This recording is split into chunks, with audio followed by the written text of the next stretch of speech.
Hello everyone, welcome to Learn with Yasmin. আজি ভিডিঅ'ত আমি চাম ক্লাছ 11ৰ বায়োলজিৰ চেপ্টাৰ 6 সপুষ্পক উদ্ভিদৰ শাৰীৰিক গঠন। আজি আমি যিটো টপিক আলোচনা কৰিম সেইটো হৈছে বহিস্থকীয় কলাতন্ত্ৰ এপিডাৰ্মেল টিস্যু সিস্টেম। সো বহিস্থকীয় কলাতন্ত্ৰ হৈছে কলাতন্ত্ৰৰ এটা ভাগ, তিনিটা ভাগ আছিল। তাৰে প্ৰথমটো ভাগ হৈছে বহিস্থকীয় কলাতন্ত্ৰ। বহিস্থক মানে মই আগতেও কৈছোঁ জীৱৰ কলা উদ্ভিদৰ দেহৰ বাহিৰত থাকে, উদ্ভিদৰ বডিৰ বাহিৰত যিবোৰ কলা থাকে সেই কলাসমূহক কি কোৱা হয়, বহিস্থকীয় কলা বুলি কোৱা হয়।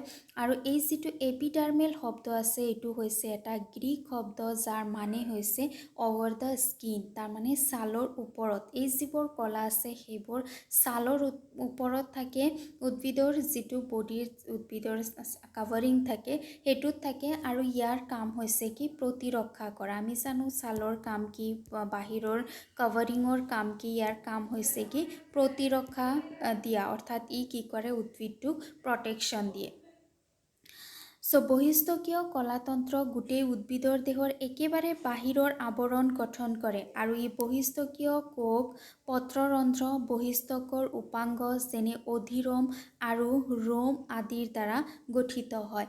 সো বহিস্থকীয় কলাতন্ত্ৰ ক'ত থাকে, দেহৰ একেবাৰে বাহিৰত থাকে আৰু ইয়াৰ কাম ই কেইবাটাও উপাদানৰ দ্বাৰা গঠিত হয়। উপাদানসমূহ কি হয়, বহিস্থকীয় কোষ, পত্ৰৰন্ধ্ৰ, যিবোৰ পাতত সৰু সৰু ছিদ্ৰ থাকে সেইবোৰ পত্ৰৰন্ধ্ৰ, আৰু বহিস্থকীয় উপাংগ, বহিস্থকীয় উপাংগ যেনেকুৱা অধিৰোম, তাৰপিছত ৰোম, যেনেকুৱা তোমালোকে পাইছা মূল ৰোম, তাৰমানে যিবোৰ চুলিৰ দৰে অংশ থাকে, কাণ্ডৰ ৰোম, এইবোৰ হৈছে কি চুলিৰ দৰে কিছুমান অংশ যিবোৰ অংশটি থাকি পেলাই প্ৰটেকশ্যন দিয়ে। এতিয়া প্ৰথমতে আমি চাম বহিস্থকীয় কোষ কি হয়, বহিস্থকীয় কলাতন্ত্ৰ গঠন কৰা বহিস্থকীয় কোষ কি হয়। সো বহিস্থক হৈছে প্ৰাথমিক উদ্ভিদৰ দেহৰ একেবাৰে বাহিৰৰ স্তৰ, প্ৰাথমিক উদ্ভিদ দেহৰ যিটো একেবাৰে বাহিৰৰ স্তৰ সেইটো স্তৰক কি কোৱা হয়, বহিস্থক বুলি কোৱা হয়। বা বহিস্থক বুলি ক'লে তুমি স্কিন বুলিও ক'ব পাৰা। যেনেকুৱা আমাৰ যদি বহিস্থক হয় তাৰমানে কি আমাৰ যিটো স্কিন আছে, ৰাইট। সো এপিডাৰ্মিছৰ মানেও হৈছে কি স্কিন। সো বহিস্থকত যিবোৰ কলা থাকে বা যিবোৰ কোষ থাকে সেইবোৰ হৈছে কি দীঘলীয়া কোষ হয়, দীঘলীয়া আতিলভাৱে সজ্জিত কোষৰ দ্বাৰা গঠিত, যিয়ে এখন নিৰৱচ্ছিন্ন তৰপৰ সৃষ্টি কৰে। আতিলভাৱে কিয় সজ্জিত হৈ থাকে কোষসমূহ, কোষসমূহ আতিলভাৱে এইকাৰণে সজ্জিত হৈ থাকে যাতে ই কি কৰিব পাৰে, প্ৰটেকশ্যন দিব পাৰে। কাৰণ ইয়াৰ যিটো বেচিক ফাংচন সেইটো হৈছে কি প্ৰটেকশ্যন দিয়া, ৰাইট। সো যাতে হেভি ৱাটাৰ লছ নহয়, যাতে যথেষ্ট পৰিমাণে পানী ওলাই নাযায়, তাৰ কাৰণে কি হয়, এই যিবোৰ কোষ আছে কোষসমূহ এটা আনটোৰ সৈতে বহুত আতিলভাৱে সজ্জিত হৈ থাকে।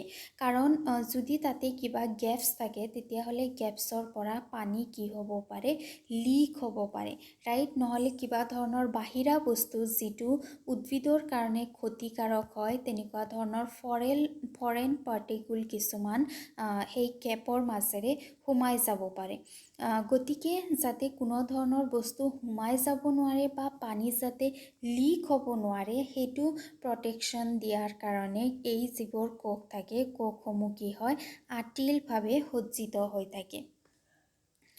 বহিস্থক সাধাৰণতে এক তৰপীয়া, আৰু বহিস্থকৰ যিটো তৰপ আছে, এনেকুৱা কোষসমূহ একেলগে থাকে, সেইটো তৰপটো কি থাকে, এটা মাত্ৰ তৰপ থাকে, এটা তৰপৰ দ্বাৰা এনেকুৱা এটা তৰপৰ দ্বাৰাহে গঠিত হয়, মাত্ৰ এটা তৰপ থাকে ইয়াতে, এনেকুৱা যে দুটা তিনিটা তেনেকুৱা ধৰণৰ তৰপ নাথাকে। বহিস্থকীয় কোষবেৰৰ তলৰ ফালৰ দাঁতিত কম পৰিমাণে থকা আৰু কোষ প্ৰৰকীয় ৰস আৰু ডাঙৰ ৰসধানীযুক্ত পেৰেনকাইমা বা জীৱিত কোষ হয়। যিবোৰ বহিস্থকীয় কোষ আছে সেইসমূহ তলৰ দাঁতিত কম থাকে, আৰু ইয়াত যিবোৰ কোষ আছে, ছাপ'জ এইটো কোষ হয়, এইটো কোষ কেন্দ্ৰ হয়, ইয়াতে কি থাকিব লাগে, কোষ প্ৰৰক, ৰাইট। ইয়াতে কোষ প্ৰৰকৰ পৰিমাণ কম থাকে, তাৰ সলনি এটা ডাঙৰ ভেকিউল থাকে, ৰসধানী থাকে, ৰসধানীত কি হয়, খাদ্য সঞ্চয় হয়, ৰাইট। চ' এটা ডাঙৰ ৰসধানী থাকে, কিন্তু কোষ প্ৰৰকৰ যিটো পৰিমাণ সেইটো যথেষ্ট কম থাকে। বহিস্থকৰ বাহিৰ ফালে পানীৰ নিৰ্গমনত বাধা দিব পৰা এখন মম জাতীয় ডাঠ আৱৰণে আৱৰি ৰাখে, যাক কিউটিকল বা উপচৰ্ম বুলি কোৱা হয়। এই যিটো বহিস্থক আছে, বহিস্থকত তেনেকুৱা এটা মমৰ এটা আৱৰণি থাকে। মমৰ আৱৰণি কিহৰ কাৰণে থাকে? মম কি হয়? মম হৈছে হাইড্ৰফবিক, তাৰমানে মমে পানী ভিতৰত সোমাব নিদিয়ে, ৰাইট। মমবোৰ হাইড্ৰফবিক হয়, যিবোৰে পানী ভাল নাপায়, পানী ভিতৰত সোমাব নিদিয়ে, পানী এলাও নকৰে। যাতে পানী এলাও নকৰে, পানী যাতে ওলাই যাব নোৱাৰে, সেইকাৰণে সিহঁতৰ কিউটিকল বা উপচৰ্ম থাকে, যিটো মম জাতীয় এটা ডাঠ আৱৰণ হয়। মূলত কোনো ধৰণৰ উপচৰ্ম নাথাকে। উদ্ভিদৰ যিটো মূল অংশ থাকে, যিটো শিপা অংশ থাকে, তাত কোনো ধৰণৰ উপচৰ্ম তাতে নাথাকে। কি হয় যে ইয়াতে চোৱা যে উদ্ভিদৰ যিকেইটা মূল অংশ থাকে, যেনেকুৱা উদ্ভিদৰ শিপা, ৰাইট। উদ্ভিদৰ শিপাত কোনো ধৰণৰ উপচৰ্ম নাথাকে,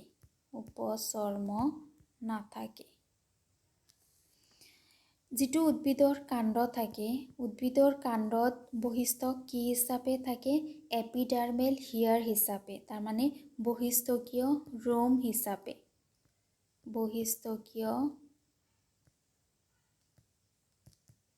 হিচাপে, থাকে। আৰু যিবোৰ উদ্ভিদৰ পাত থাকে, পাতত যিবোৰ এপিডাৰ্মিছ থাকে, সেইবোৰ কি হিচাপে থাকে? ষ্টমাটা বা পত্ৰৰন্ধ্ৰ হিচাপে থাকে, যাৰ বিষয়ে আমি এতিয়া জানিম। পত্ৰৰন্ধ্ৰ কি হয়, ইয়াৰ পিছত আমি চাম পত্ৰৰন্ধ্ৰৰ বিষয়ে। এই যিটো পত্ৰৰন্ধ্ৰ আছে বা যিবোৰ বহিস্থকীয় কোষ আছে, উপচৰ্ম আছে, এই আটাইবোৰৰ কাম হৈছে কি? প্ৰটেকশ্যন দিয়া, যাতে ৱাটাৰ লছ নহয়, পানী যাতে যথেষ্ট পৰিমাণে ওলাই নাযায়, তাৰ কাৰণে সিহঁতে ইয়াক কি কৰে? প্ৰটেকশ্যন দিয়ে। আমি প্ৰথমটো জানিলোঁ বহিস্থকীয় কলাতন্ত্ৰৰ উপাদান। প্ৰথমটো আছিল কি? আমাৰ বহিস্থকীয় কলা, যাৰ বিষয়ে আমি জানিলোঁ। নেক্সট হ'ব আমাৰ পত্ৰৰন্ধ্ৰ। বহিস্থকীয় কোষত আমি কি জানিলোঁ? যে যিবোৰ বহিস্থকীয় কোষ আছে, সেইবোৰ আতিলভাৱে সজ্জিত হয়, যাতে কোনো ধৰণৰ গেপ নাথাকে, পানী যাতে লিক হ'ব নোৱাৰে বা কোনো পাৰ্টিকুল যাতে অলাগতিয়াল পাৰ্টিকুল যাতে সোমাব নোৱাৰে। ইয়াত যিটো কোষ থাকে, তাতে কোষ প্ৰৰসৰ পৰিমাণ কম থাকে, ডাঙৰ এটা ৰসদানি থাকে, আৰু বহিস্থকৰ বাহিৰ ফালে এটা ডাঙৰ এটা ডাঠ এটা মমৰ আৱৰণি থাকে, যাতে পানী বাহিৰত ওলাই যাব নোৱাৰে, তাৰ কাৰণে, ৰাইট। আমি নেক্সট ভিডিঅ'ত পত্ৰৰন্ধ্ৰৰ বিষয়ে জানিম। আজি ভিডিঅ' কেনেকুৱা পালা জনাবা, ভাল লাগিলে লাইক কৰিবা আৰু চেনেল ছাবস্ক্ৰাইব কৰিবা। Thank U.